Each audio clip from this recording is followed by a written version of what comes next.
Hoy compartiremos el sermón sobre Corpus Christi.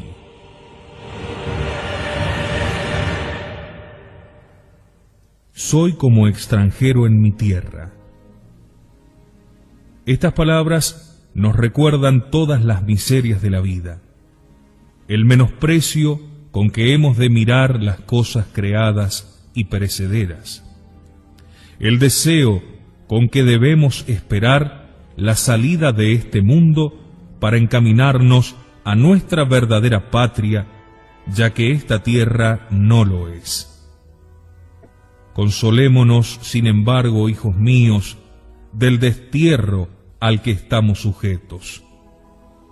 En él tenemos un Dios, un amigo y un Redentor, que puede endulzar nuestras penas, haciéndonos vislumbrar grandes bienes desde este valle de miserias, lo cual debe llevarnos a exclamar como la esposa de los cantares: ¿habéis visto a mi amado? Y si lo habéis visto, decidle que no hago más que penar. ¿Hasta cuándo, Señor?, exclama el santo rey profeta en sus transportes de amor y arrobamiento. ¿Hasta cuándo prolongaréis mi destierro lejos de vos? Sí, hijos míos, más dichosos que los santos del Antiguo Testamento, no solamente poseemos a Dios por la grandeza de su inmensidad, en virtud de la cual se halla en todas partes, sino que le tenemos con nosotros, tal cual estuvo durante 9 meses en el seno purísimo de la Santísima Virgen, y tal cual estuvo en la cruz. Más afortunados aún que los primeros cristianos, quienes hacían 50 o 60 leguas de camino para tener la dicha de verle, nosotros, hijos míos, le poseemos en cada parroquia. Cada parroquia puede gozar a su gusto de tan dulce compañía. ¡Qué pueblo tan feliz! ¿Cuál es mi propósito? Vedlo aquí. Quiero mostraros la bondad de Dios en la institución del adorable sacramento de la Eucaristía y los grandes provechos que de este sacramento podemos sacar. Digo yo que lo que hace la felicidad de un buen cristiano, hace la desgracia de un pecador. ¿Queréis de ello una prueba? Vedla aquí. Sí, hijos míos, para el pecador que no quiere salir del pecado, la presencia de Dios se convierte en un suplicio. Quisiera él borrar el pensamiento de que Dios le está mirando y que algún día le juzgará. Se oculta, huye de la luz del sol, se hunde en las tinieblas, siente indecible horror por todo lo que pueda evocarle aquel pensamiento. Le estorba ver un ministro de Dios, le causa odio, huye de él, cuando piensa que tiene un alma inmortal, que hay un Dios que le recompensará o castigará durante toda la eternidad conforme a sus obras. Le parece que tales pensamientos son otros tantos verdugos que le atormentan sin cesar. Triste existencia la de un pecador que vive en pecado. Es en vano que te ocultes de la presencia de Dios. Amigo, nunca podrás conseguirlo. Adán, Adán, ¿dónde estás? Señor, exclama, he pecado y temo vuestra presencia. Adán, temblando, corre a ocultarse, y es precisamente en el momento en que creía no ser visto de Dios, cuando se hizo oír su voz. Adán, en todas partes me hallarás, has pecado y yo he sido testigo de tu crimen. Mis ojos estaban fijos en ti. Caín, Caín, ¿dónde está tu hermano? Al oír la voz del Señor, Caín quedó estupefacto. pero Dios le persiguió con la espada en el cinto. Caín, la sangre de tu hermano clama venganza. Cuán cierto es que el pecador se halla en un continuado espanto y desesperación. ¿Qué hiciste, pecador? Dios te castigará. No, no, exclama, Dios no me ha visto, Dios no existe. Desgraciado. Sí que existe. Dios te está viendo y te castigará. De lo cual podemos decir que en vano el pecador querrá tranquilizarse, olvidar sus pecados, huir de la presencia de Dios y procurarse todo cuanto su corazón pueda desear. A pesar de todo esto, no dejará de ser un desdichado. En todas partes arrastrará sus cadenas y su infierno. Triste existencia. No, hijos míos, no vayamos más lejos. Estos pensamientos son demasiado desesperanzadores. De ningún modo nos conviene hoy este lenguaje. Dejemos a esos pobres desgraciados en las tinieblas, ya que en ellas quieren vivir. Dejemos que se condenen, ya que no quieren salvarse. Venid, hijos míos, decía el santo rey David, venid, pues tengo grandes cosas que anunciaros. Venid y os diré cuán bueno es el Señor para los que le aman. Tiene preparado para sus hijos un alimento celestial que da frutos de vida. En todas partes hallaremos a nuestro Dios. Si vamos al cielo, allí estará. Si atravesamos el mar, le veremos a nuestro lado. Si nos sumergimos en la profundidad caótica de las aguas, hasta allí nos acompañará. No, nuestro Dios no nos pierde de vista, cual una madre que está vigilando al hijito que da los primeros pasos. Abraham, dice el Señor, anda en mi presencia y la hallarás en todas partes. Dios mío, exclama Moisés, servíos mostrarme vuestra faz, con ello tendré cuanto pueda desear. Cuán consolado queda un cristiano al pensar que Dios le ve, que es testigo de sus penalidades y de sus combates, que tiene a Dios de su parte. Digamos lo mejor, hijos míos, todo un Dios le estrecha dulcemente contra su seno. Pueblo cristiano, cuán dichoso eres al gozar de tantos favores que no se conceden a los demás pueblos. Razón tenía al deciros que si la presencia de Dios es una tiranía para el pecador, es en cambio una delicia infinita, un cielo anticipado para los buenos cristianos. Hermoso y consolador es lo que os acabo de decir. Mas aún no es todo. Es poca cosa todavía, me atrevo a decir, en comparación del amor que Jesucristo nos manifiesta en el adorable sacramento de la Eucaristía. Si me dirigiese a gente incrédula o impía que se atreve a dudar de la presencia de Jesucristo en este adorable sacramento, comenzaría por aportar pruebas tan claras y convincentes que morirían de pena por haber dudado de un misterio apoyado en argumentos tan fuertes y persuasivos. Les diría yo, si es verdad la existencia de Jesucristo, también es verdad este misterio, ya que aquel, después de haber tomado un fragmento de pan en presencia de sus apóstoles, les dijo, ved aquí pan, pues bien, voy a transformarlo en mi cuerpo. Ved aquí vino, el cual voy a transformar en mi sangre. Este cuerpo es verdaderamente el mismo que será crucificado. Esta sangre es la misma que será derramada para remisión de los pecados. ¿Cuántas veces pronunciéis estas palabras? Dijo además a sus apóstoles, obraréis este mismo milagro.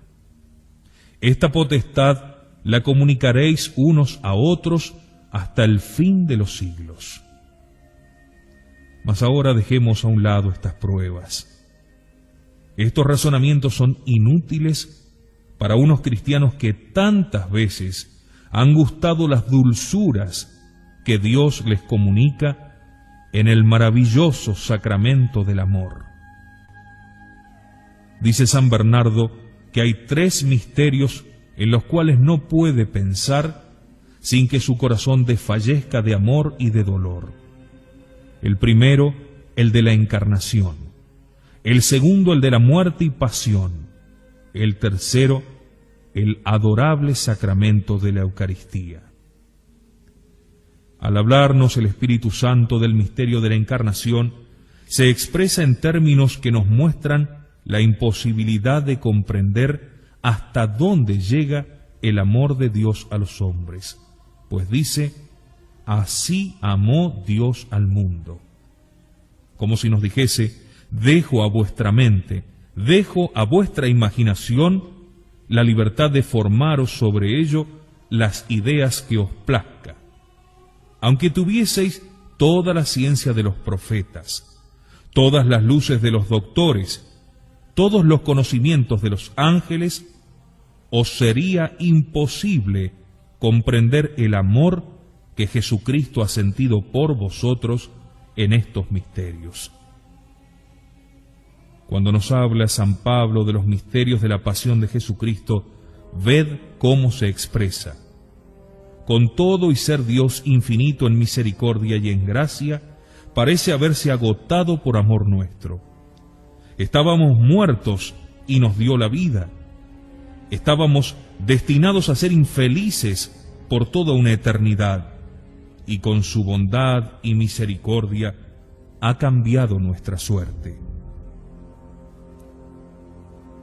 Finalmente, al hablarnos San Juan de la caridad que Jesucristo mostró para con nosotros al instituir el adorable sacramento de la Eucaristía, nos dice que nos amó hasta el fin, es decir, que amó al hombre durante toda su vida con un amor sin igual.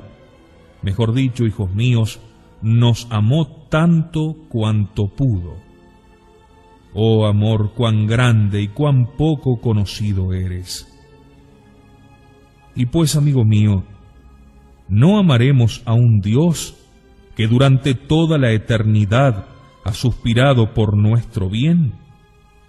Un Dios que tanto lloró nuestros pecados y que murió en la cruz para borrarlos. Un Dios que quiso dejar a los ángeles del cielo, donde es amado con amor perfecto y puro, para bajar a este mundo, sabiendo muy bien que aquí sería despreciado. De antemano sabía las profanaciones que iba a sufrir en este sacramento de amor. No se le ocultaba que unos le recibirían sin contrición, otros sin deseo de corregirse, otros tal vez con el crimen en sus corazones, dándole con ello nueva muerte. Pero nada de esto pudo detener su amor. Dichoso pueblo católico. Oh ciudad de Sión, regocíjate, prorrumpe en las más francas alegrías, exclama el Señor por boca de Isaías, ya que tu Dios mora en tu recinto. Lo que el profeta Isaías decía a su pueblo, puedo yo decíroslo con más exactitud. Cristianos, regocijaos, vuestro Dios va a comparecer entre vosotros. Sí, hijos míos, este dulce Salvador va a visitar vuestras plazas, vuestras calles, vuestras casas. En todas partes derramará las más abundantes bendiciones. Oh casas felices, aquellas delante de las cuales va a pasar el Santísimo. Oh felices caminos, los que vais a estremeceros bajo tan santos y sagrados pasos. ¿Quién nos impedirá decir, hijos míos, al volver a discurrir por la misma vía, por aquí ha pasado mi Dios, por esta senda ha seguido cuando derramaba sus saludables bendiciones en esta parroquia. Qué día tan consolador para nosotros. Si nos es dado gozar de algún consuelo en este mundo, ¿no será por ventura en este día tan feliz? Sí, hijos míos, olvidemos a ser posible todas nuestras miserias. Esta tierra extranjera va a convertirse en la imagen de la celestial Jerusalén. Las alegrías y fiestas del cielo van a bajar a la tierra. Péguese la lengua a mi paladar si es capaz de olvidar estos grandes beneficios. Que el cielo prive a mis ojos de la luz si ellos han de fijar su mirada en las cosas terrenas. Hijos míos, si consideramos las obras de Dios, el cielo y la tierra, el orden admirable que reina en el vasto universo, ellas nos anuncian un poder infinito que lo ha creado todo, una sabiduría infinita que todo lo gobierna, una bondad suprema y providente que cuida de todo con la misma facilidad que si estuviese ocupada en un solo ser. Tantos prodigios han de llenarnos forzosamente de sorpresa, espanto y admiración. Mas fijándonos en el adorable sacramento de la Eucaristía, podemos decir que en él está el gran prodigio del amor de Dios para con nosotros. En él es donde su omnipotencia, su gracia y su bondad brillan del modo más extraordinario.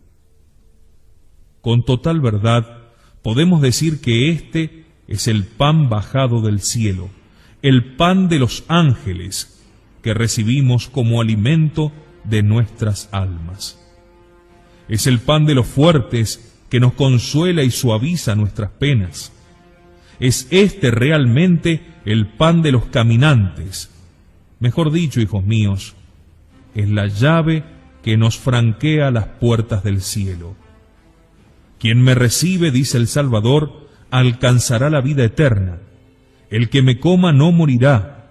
Aquel, dice el Salvador, que acuda a este sagrado banquete, hará nacer en él una fuente que manará hasta la vida eterna.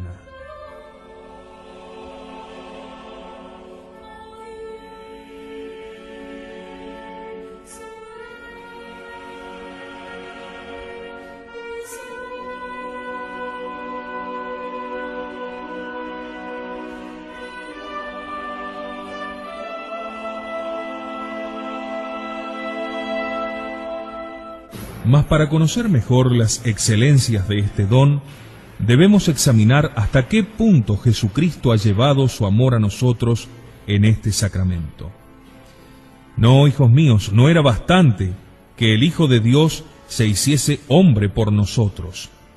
Para dejar satisfecho su amor, era preciso ofrecerse a cada uno en particular. Ved cuánto nos ama en la misma hora en que sus indignos hijos activaban los preparativos para darle muerte. Su amor le llevaba a obrar un milagro cuyo objeto era permanecer entre ellos. Se ha visto, podrá verse amor más generoso ni más liberal que el que nos manifiesta en el sacramento de su amor. No habremos de afirmar con el Sagrado Concilio de Trento que en dicho sacramento es donde la liberalidad y generosidad divinas han agotado todas sus riquezas. ¿Nos será dado hallar sobre la tierra y hasta en el cielo algo que con este misterio pueda ser comparado? ¿Se ha visto jamás que la ternura de un padre, la liberalidad de un rey para con sus súbditos, llegase hasta donde ha llegado la que muestra Jesucristo en el sacramento de nuestros altares? Vemos que los padres en su testamento dejan las riquezas a sus hijos, mas en el testamento del Divino Redentor no son bienes temporales, puesto que ya los tenemos, sino su cuerpo adorable y su sangre preciosa lo que nos da. Oh dicha del cristiano, cuán poco apreciada eres. No, hijos míos, Jesús no podía llevar su amor más allá que dándose a sí mismo, ya que al recibirlo, le recibimos con todas sus riquezas. ¿No es esto una verdadera prodigalidad de un Dios para con sus criaturas? Sí, hijos míos, si Dios nos hubiese dejado en libertad de pedirle cuanto quisiéramos, ¿nos habríamos atrevido a llevar hasta tal punto nuestras esperanzas? Por otra parte, el mismo Dios, con ser Dios, ¿podía hallar algo más precioso para darnos?, nos dice San Agustín. Pero ¿sabéis aún, hijos míos, cuál fue el motivo que movió a Jesucristo a permanecer día y noche en nuestros templos? Fue para que cuantas veces quisiéramos verle, pudiésemos hallarle. ¡Cuán grande eres, ternura de un Padre! ¿Qué cosa puede haber más consoladora para un cristiano, hijos míos, que sentir que adora a un Dios presente en cuerpo y alma? Ah, Señor, exclama el profeta Rey, un día pasado junto a vos es preferible a 1000 empleados en las reuniones del mundo. ¿Qué es en efecto lo que hace tan santas y respetables nuestras iglesias? ¿No es por ventura la presencia real de nuestro Señor Jesucristo? Pero me preguntaréis, ¿qué debemos hacer para testimoniar a Jesucristo nuestro respeto y nuestra gratitud? Vedlo aquí, hijos míos.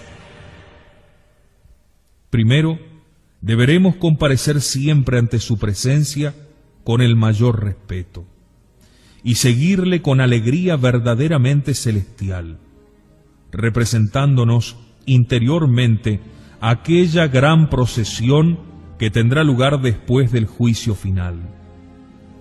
Sí, hijos míos, para quedar penetrados del más profundo respeto, bastará recordar nuestra condición de pecadores, considerando cuán indignos somos de seguir a un Dios tan santo y tan puro, Padre bondadoso, al que tantas veces hemos despreciado y ultrajado, y que con todo nos ama aún, y se complace en darnos a entender que está dispuesto a perdonarnos nuevamente.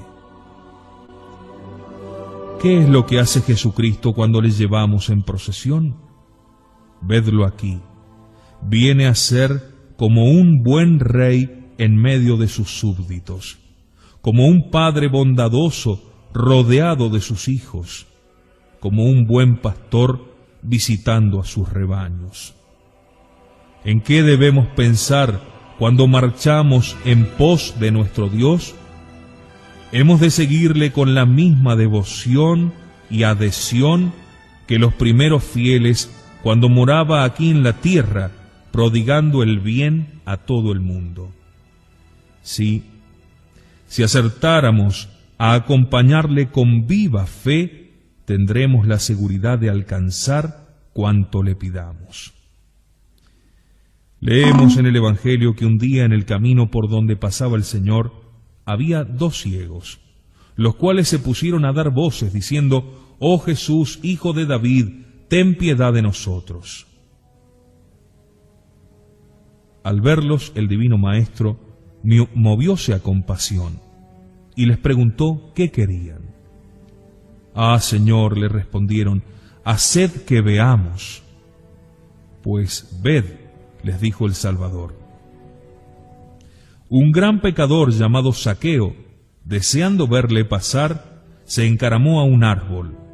Pero Jesucristo, que había venido para salvar a los pecadores, le dijo: «Zaqueo, baja del árbol, pues hoy quiero alojarme en tu casa».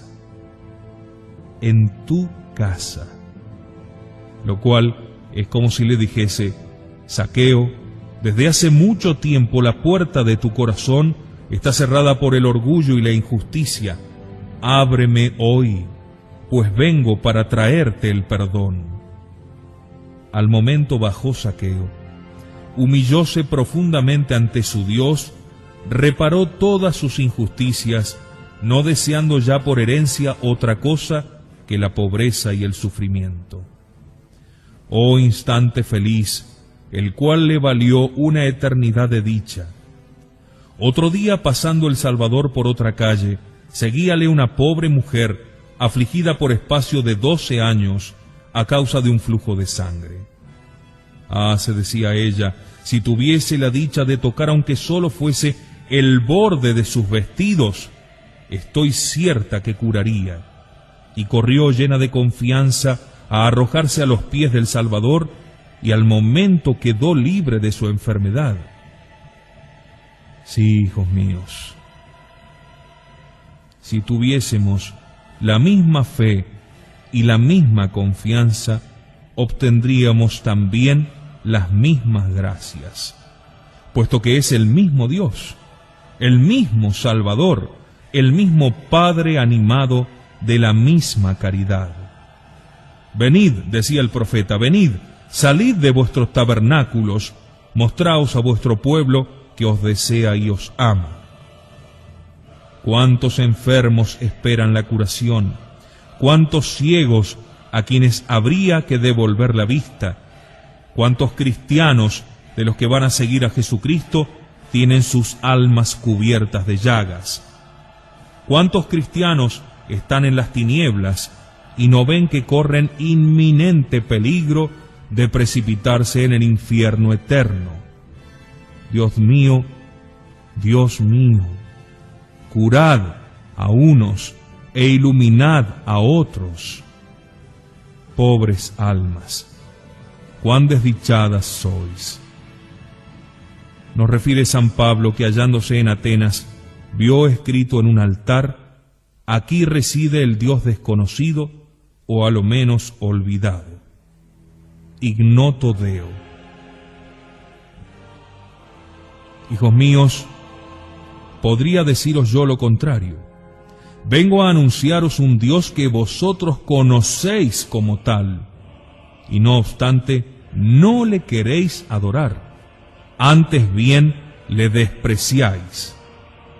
¡Ay, cuántos cristianos en el santo día del domingo no saben cómo emplear el tiempo, y con todo no se dignan dedicar ni tan solo unos momentos a visitar a su Salvador, que arde en deseos de verlos junto a sí, para poder decirles que los ama y que quiere colmarlos de favores! ¡Qué vergüenza para nosotros! ¿Ocurre algún acontecimiento extraordinario? Abandonáis todo y corréis a presenciarlo. Mas a Dios no hacemos otra cosa que despreciarle, huyendo de su presencia. El tiempo empleado en honrarle siempre nos parece largo. Toda práctica religiosa nos parece durar demasiado. Cuán distintos eran los primeros cristianos. Consideraban como los más felices de su vida los días y noches empleados en las iglesias, cantando las alabanzas al Señor o llorando sus pecados. Mas hoy, por desgracia, no ocurre lo mismo. Los cristianos de hoy huyen de Jesucristo, le abandonan, hasta algunos le desprecian. La mayor parte nos presentamos en las iglesias, lugar tan sagrado, sin reverencia, sin amor a Dios y hasta sin saber para qué vamos allí. Unos tienen ocupado su corazón y su mente en 1000 cosas terrenas o tal vez hasta criminales. Otros están allí con disgusto y fastidio. Otros hay que apenas si doblan la rodilla en los momentos que un Dios derrama su sangre preciosa para perdonar sus pecados. Finalmente otros aún no se ha retirado el sacerdote del altar y ya están fuera del templo. Dios mío, cuán poco os aman vuestros hijos, mejor dicho, cuánto os desprecian. En efecto, hijos míos, ¿cuál es el espíritu de ligereza y disipación que dejáis de mostrar en la iglesia? Unos duermen, otros hablan, y casi ninguno hay que se ocupe de lo que allí debería ocuparse. Digo, hijos míos, que habiendo sido los hombres criados por Dios y enriquecidos sin cesar por su mano con los más abundantes favores, debemos todos testificarle nuestro agradecimiento y a la vez afligirnos por haberle ultrajado. Nuestra conducta debe ser la de un amigo que se entristece por las desgracias que a su amigo sobrevienen.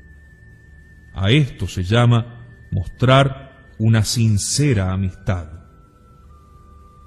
Sin embargo, por favores que haya podido prestar un amigo, nunca hará lo que Dios ha hecho por nosotros. Me diréis, ¿quiénes deben, al parecer de usted, sentir un amor más intenso y más ardiente a la vista de los ultrajes que Jesucristo recibe de los malos cristianos?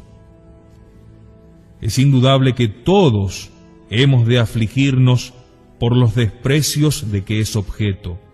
Todos hemos de procurar desagraviarle.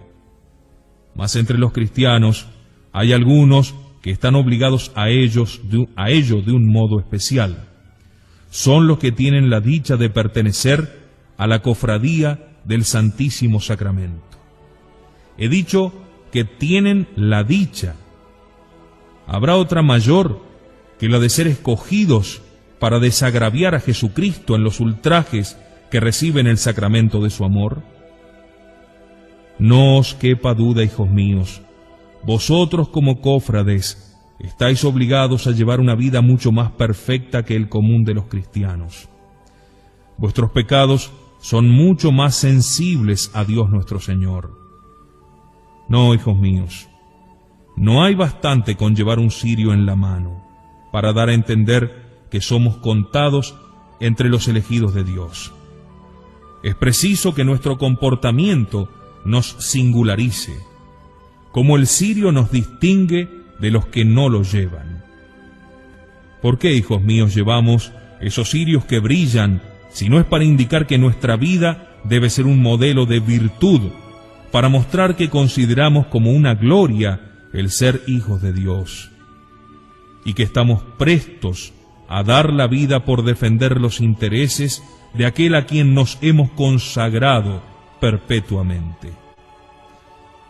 Esforzarse en adornar las iglesias y los altares es dar ciertamente señales exteriores muy buenas y laudables. Pero no nos engañemos, no es esto bastante.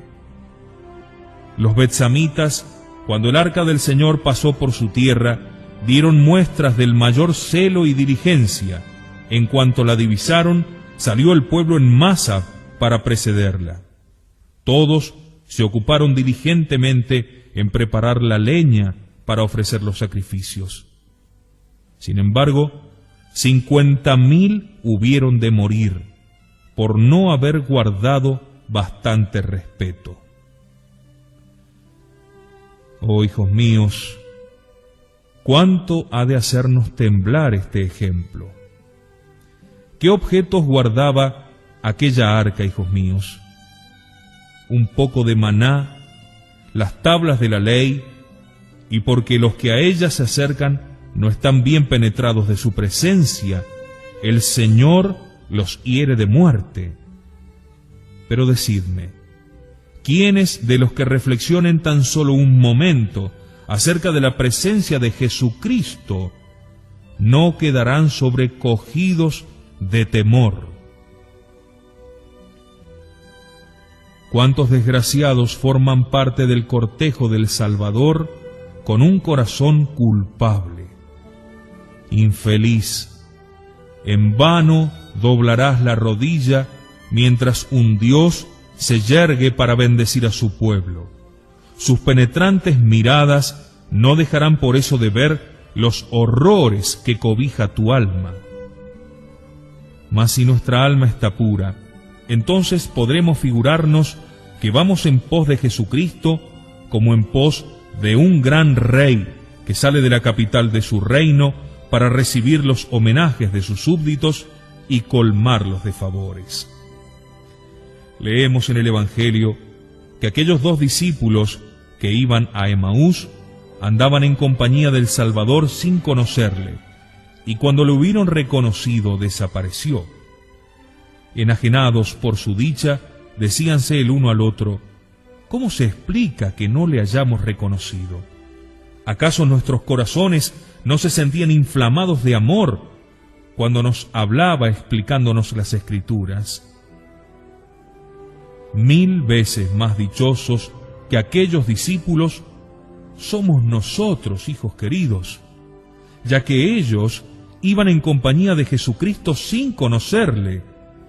Mas nosotros sabemos que quien marcha en nuestra compañía, presidiéndonos, es nuestro Dios y Salvador, el cual va a hablar al fondo de nuestro corazón, en donde infundirá una infinidad de buenos pensamientos y santas inspiraciones. Hijo mío, te dirá: ¿por qué no quieres amarme? ¿Por qué no dejas ese maldito pecado que levanta una muralla de separación entre nosotros? Hijo mío, aquí tienes el perdón. ¿Quieres arrepentirte? ¿Qué le responde el pecador? No, Señor. Prefiero vivir bajo la tiranía del demonio y ser reprobado a pediros y aceptaros vuestro perdón. Alguno me dirá: nosotros no decimos esto al Señor. Pero yo replico que se lo decís repetidamente, o sea, cada vez que Dios os inspira el pensamiento de convertiros. Desgraciado día vendrá en que pedirás lo que hoy recusas, y entonces tal vez no te será concedido.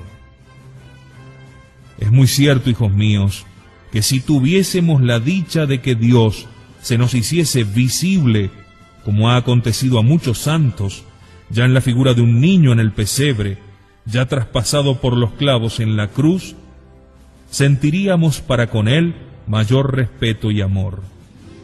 Pero esto no lo merecemos.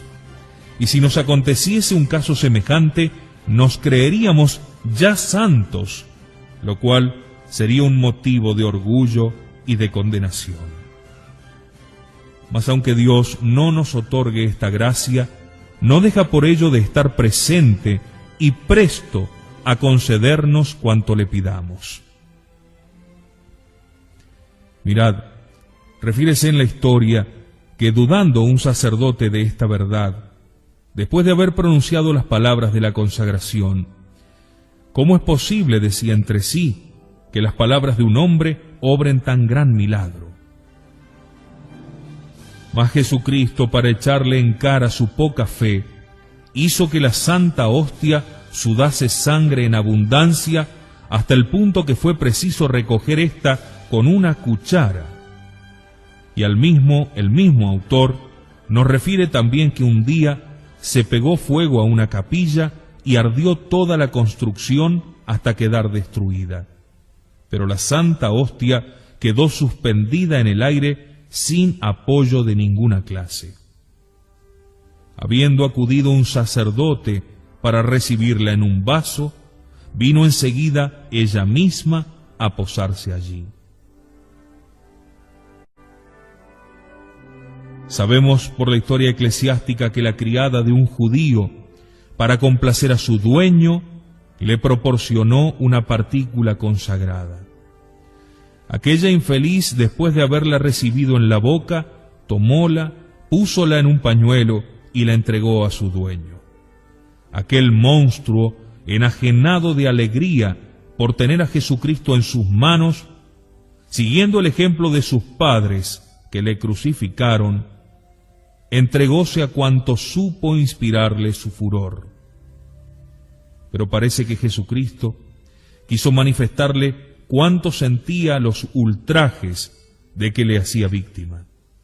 Habiendo el infeliz colocado la hostia santa sobre una mesa, le dio muchas cuchilladas y quedó enteramente cubierta de sangre, lo cual infundió gran temor a su mujer y a sus hijos, que eran testigos de aquel horrible espectáculo.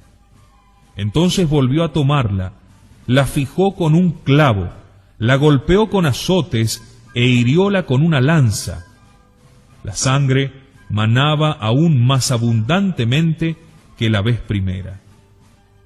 Por tercera vez la tomó y la arrojó en una caldera de agua hirviendo. Al momento, el agua quedó transformada en sangre.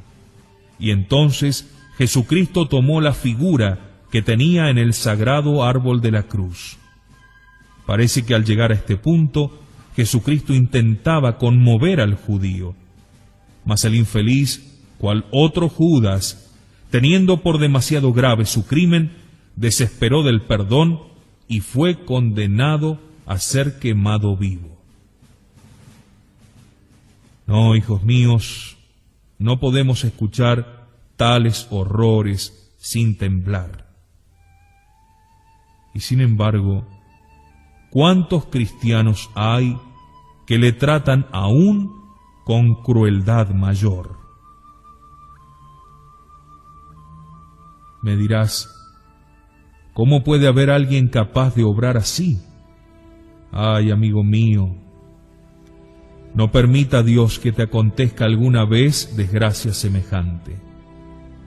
Siempre que consientas en el pecado, si este es un pensamiento de orgullo, le huellas con tus plantas y le das la muerte. Si es un pensamiento impuro, le atraviesas el corazón. Figurémonos en esta procesión al Salvador, cual si subiese al Calvario. Unos le golpeaban, otros le llenaban de injurias y blasfemias.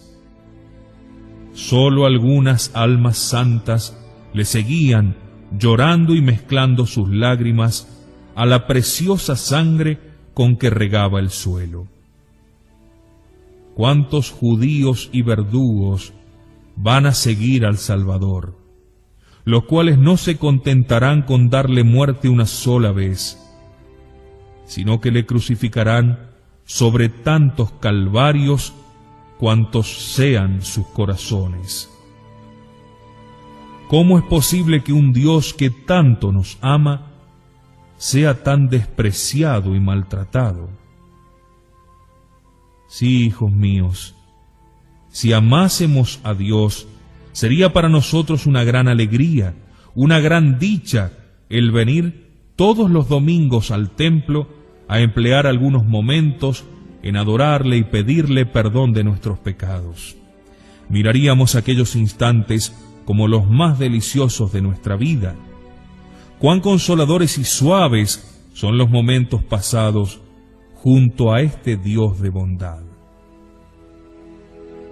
¿Estás dominado por la tristeza? Ven un momento a echarte a sus plantas y saldrás consolado. ¿Eres despreciado del mundo? Ven aquí y hallarás un amigo que jamás quebrantará la fidelidad. ¿Te sientes tentado? Aquí es donde vas a hallar las armas más seguras y terribles para vencer a tu enemigo. ¿Temes el juicio formidable que a tantos santos ha hecho temblar? Aprovéchate del tiempo en que tu Dios es Dios de misericordia y en que tan fácil es conseguir el perdón. ¿Vives oprimido por la pobreza? Ven aquí, hallarás a un Dios inmensamente rico, que te dirá que todos sus bienes son tuyos, no en este mundo, sino para toda una eternidad. Allí es donde te preparó riquezas infinitas. Anda, amigo, desprecia los bienes de esta tierra, y en cambio obtendrás otros que nunca te habrán de faltar. ¿Queremos comenzar a gozar de la felicidad de los santos? Acudamos aquí y saborearemos tan venturosas primicias. Cuán dulce es, hijos míos, gozar de los castos abrazos de nuestro Salvador. ¿No habéis experimentado jamás tal delicia?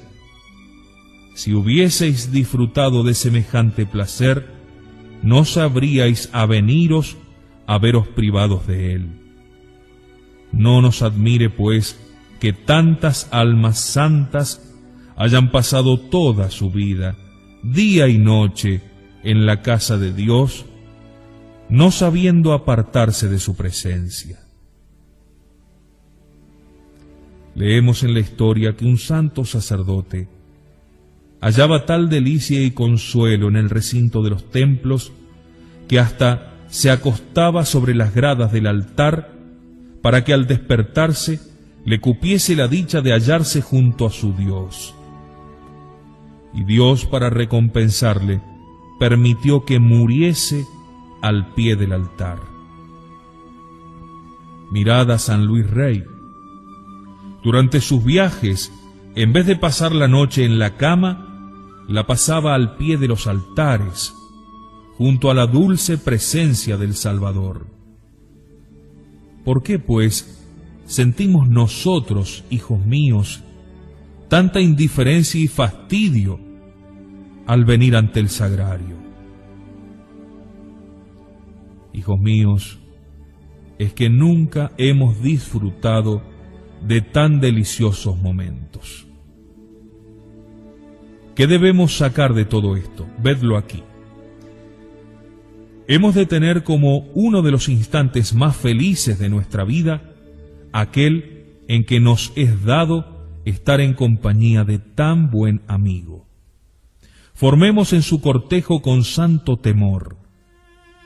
Como pecadores, pidámosle con dolor y lágrimas en los ojos perdón de nuestros pecados, y podemos estar ciertos de que lo alcanzaremos. Si nos hemos reconciliado, imploremos el don precioso de la perseverancia. Digámosle formalmente que preferimos 1000 veces morir antes que volver a ofenderle. No, hijos míos, mientras no améis a vuestro Dios, jamás vais a quedar satisfechos. Todo en el mundo os agobiará, todo llegará a fastidiaros. Mas en cuanto le améis, comenzaréis entonces sí, por fin, una vida dichosa, y en ella podréis esperar tranquilamente la muerte. Ah, aquella muerte feliz que nos juntará a nuestro Dios. Dulce felicidad, ¿cuándo llegarás? ¿Cuán largo es el tiempo de la espera? Ven, tú nos procurarás el mayor de todos los bienes, o sea, la posesión del mismísimo Dios. Y esta es la gracia que os deseo.